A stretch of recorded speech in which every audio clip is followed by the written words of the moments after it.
अब वो एक लड़की थी तो मेरठ वाली, अपने अच्छे खासे पति को जो लाखों रुपया कमाता था उसे छोड़कर एक टपोरी के प्यार में अपने पति को ड्रम में पैक कर दिया। बोलो हाँ, फिर वो भी तो कि बेटी है। यदि आप अपनी बेटी को हर सुख देते हो ना तो आप बहुत अच्छे पिता नहीं हैं। आप अपनी बेटी को लंगड़ी बना रहे हैं, अपाहिज कर रहे हैं। हर लड़की का बाप और हर लड़की की मां कान खोलकर सुने, आप अपनी बेटी को यदि मायके में सुख दे रहे हैं तो आप अपनी बेटी के सबसे बड़े दुश्मन हैं। आप अपनी बेटी को मायके में सुख ना दीजिए। जिस लड़की का मायके में सुख पूर्वक जीवन गुजरता है ना, उस लड़की का ससुराल में दुख पूर्वक जीवन गुजरता है। और जिस लड़की का मायके में दुख पूर्वक जीवन गुजरता है, स्ट्रगल मायके में होता है, उसे ससुराल में सुख मिलता है। बाप कहता है अरे मेरी बेटी है, ससुराल जाएगी, वहां तो काम करना ही पड़ेगा बेटा, घर में कुछ मत कर। जब घर में कुछ कराया ही नहीं तो ससुराल में करेगी क्या, सीखेगी कहां? माँ बाप का घर ही यूनिवर्सिटी है। माँ बाप का घर ही लड़की का सबसे बड़ा स्कूल है, कॉलेज है, यूनिवर्सिटी है। हाँ या ना?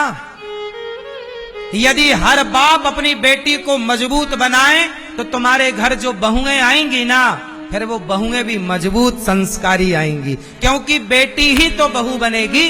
कोई बहुएं आकाश से थोड़ी टपकती हैं। आजकल के बाप माँ बाप ना सबसे बड़े दुश्मन बन गए हैं बच्चों के। जरूरत से ज्यादा मेरी बेटी तू काम मत कर, तू झूला झूल, प्यार करेंगे तेरे से, मेरी गुड़िया मेरे प्यारी बेटी, कुछ काम न कर, कपड़े मत धो, रोटी मत बना, जल जाएगी, हाँ ये मत कर, ये मत कर, कुछ मत कर, बस झूला झूल। अच्छा है, कल ससुराल जाएगी और उसके जीवन में यदि रोटी बनाना लिखा है, चूल्हा फूकना लिखा है, तो भाई बनाना तो पड़ेगा ना उसे। फिर वो रोएगी पापा और ये हमसे ना ये रोटी बनवा रहे हैं। हाँ, फिर आपके हाँ बेटी रोटी बनवा, अच्छा दामाद जी हमने बेटी दी है कि नौकरानी दी है, आ जा वापस। मां बोलती मैं गुंडे भिजवा रही हूं, रुक जा। ये महाभारत चालू। तुम्हारी बेटी को ना एक जरा चुभन हो जाएगी, कांटा भी लग जाएगा, मां कांटा लग गया, मैं कांटा लग गया।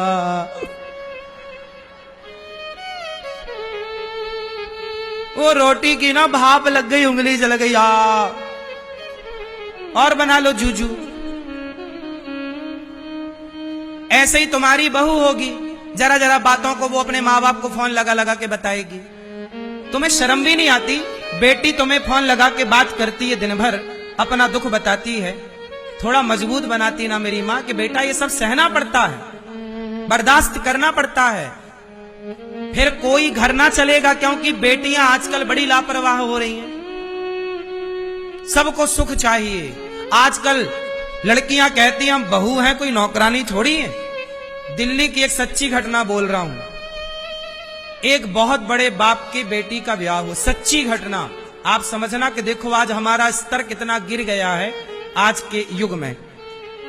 आज क्या होता है, एक लड़की का ब्याह हुआ, बहुत बड़े घर की लड़की, करोड़ नहीं अरबपति, अरबपति लड़का था और अरबपति लड़की, दोनों बराबर के थे। लड़की क्या कमी थी, अरबपति थी। क्या हुआ, एक दिन क्या हुआ, घर में मेहमान आ गए। सुनो, मेहमान आ गए तो ससुर ने अपनी बहू से कह दिया कि बेटा मेहमान आए हैं, जरा मेहमानों को पानी ले आओ। अब बताओ, ससुर ने कह दिया कि मेहमान आए हैं, जरा बहू क्या ले आओ, पानी। तो बहू बिगड़ गई। क्या कह रहे हैं आप, मैं कोई नौकरानी हूं? ये काम नौकरों का है। आप बहू लाए हैं कि नौकरानी लाए हैं? भैया उसने ससुर को डांट दिया सबके बीच में कि मैं कोई नौकरानी हूं। आजकल ना पानी वानी लाने के लिए लोग नौकर रखते हैं, तो बहुओं को लगता है कि यार ये काम तो नौकर का है। आजकल आपके घर में रोटी बनाने वाले नौकर होते हैं, तो उनको लगता है कि यार ये काम तो नौकर का है। आजकल ना पानी पिलाना भी नौकरों का काम हो गया है मेहमानों को, जबकि पहले ये काम घर के लोग करते थे, मेहमानों को पानी पिलाना। मेहमान आए, हमारे मौसा आए, फूफा आए, तो हम लोग उनके पांव धुआ करते थे। ये परंपराएं थी। अब सोचो, उस लड़की ने कहा कि आपने नौकरानी समझ लिया, वो चली गई, इतनी सी बात के लिए उसने तलाक दे दी अपने पति को कि तुमने हमें नौकरानी बनाया, हमसे पानी लाने को क्यों कहा। सोचो जरा, अब ये भी कोई बात थी तलाक लेने की, पर ये भी मुद्दा है। तुम काम ना करोगी ना तो बीमार भी पड़ जाओगी, चला लो फिर गृहस्थी कैसे चलेगी। इसलिए आप अपनी बेटियों को क्या दे रहे हैं, बहुत सुख दे रहे हैं। रोगे तुम तो तुम तो मर जाओगे टाइम से, लेकिन बेटियां तुम्हारे मरने के बाद घुट घुट के मरेंगी, क्योंकि सीखा नहीं ना कुछ करना, सहना नहीं सीखा। माता सीता के जीवन में संकट आया, पति ने घर से निकाल दिया समाज के कहने से। वो सीता मैया कुल्हाड़ी लेकर जंगल की लकड़ियां काटती रहीं। लव कुश को एक साधु की कुटिया में जन्म दिया। चाहती तो जनकपुर चली जाती, चाहती सीता मैया तो जनकपुर जा सकती थी ना अपने पिता के घर, कि मैं जंगल में क्यों रहूं, मैं अपने पिता के घर रहूंगी। आपके पति घर से निकालते, सीता वाली परिस्थिति आपकी होती तो आप जंगल जाती कभी, जब आपके पिता जनक जैसे संपन्न होते। तो ये तो संस्कारों की बात है। लड़की वो अच्छी नहीं जो पिता का नाम रोशन करे, पिता का तो हो ही जाएगा। लड़की वो अच्छी है जो पति का और ससुराल पक्ष का नाम रोशन करे। जब वो पक्ष का नाम रोशन होगा तो अपने आप पिता पक्ष का नाम रोशन हो जाएगा, हाँ या ना।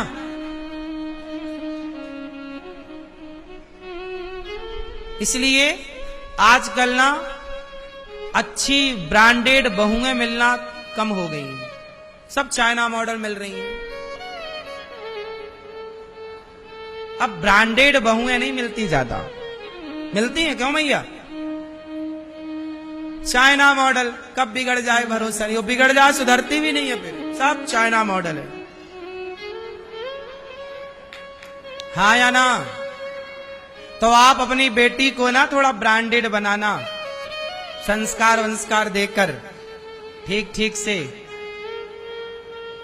जितना स्ट्रगल कर लेगी ना बेटी, मजबूत हो जाएगी मायके में, उतना उसका जीवन सुख में बीतेगा। बात कितने लोग सहमत हैं मेरी बात से।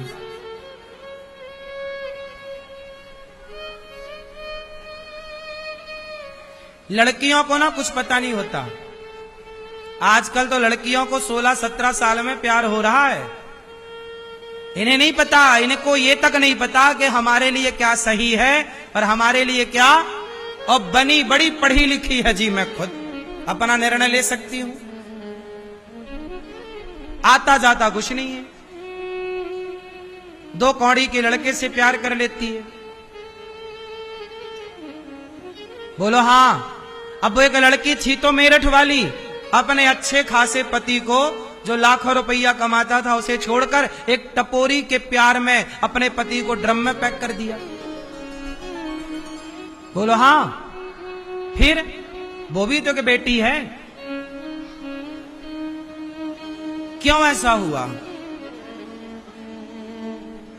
इसलिए लड़कों को भी संस्कार दो, लड़कों को भी तपाओ, ज्यादा सुख सुविधाएं लड़कों को ना दो। मेरा बेटा तू तो बस झूला झूल, नहीं, लड़कों को सवेरे 2 थप्पड़ शाम को दो, गलती करने पर सिर पे ना चढ़ाओ वरना रोगे। मेरी बात गंभीरता से मत लो ना, तो मुझे क्या करना, तुम्हारी औलाद सिर पे नाचे छानी पे नाचे, हमें क्या करना। हम तो जो ठीक लगा समाज में वो कह रहे हैं। एक मैया मेरे पास आई अभी 4 दिन पहले, 14 साल का लड़का था, 13 साल का, दोनों माँ बाप। गुरुजी ये बेटा हमारा एक लौता बेटा है, बड़ा दुलार लाड़ प्यार किया, अब ये हम दोनों को मारता है, मोबाइल नहीं देते तो मारता है, पढ़ने का कहते हैं तो मारता है। चाहे बेटा कितना प्यारा हो, सिर पे चढ़ाना ना चाहिए। गाना नहीं सुना,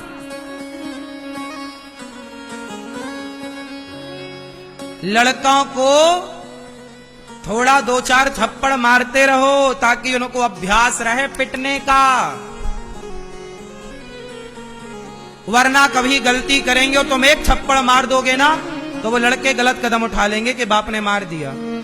थोड़ा डांटते रहो, मारते रहो तो मार खाने का अभ्यास हो जाएगा, फिर बुरा ना लगेगा।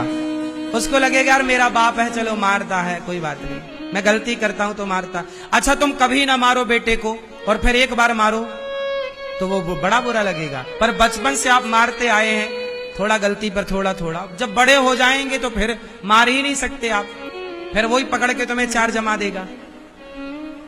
बोलो हाँ। इसलिए गलती बच्चे करें तो हंसो ना, 2-4 जमाओ।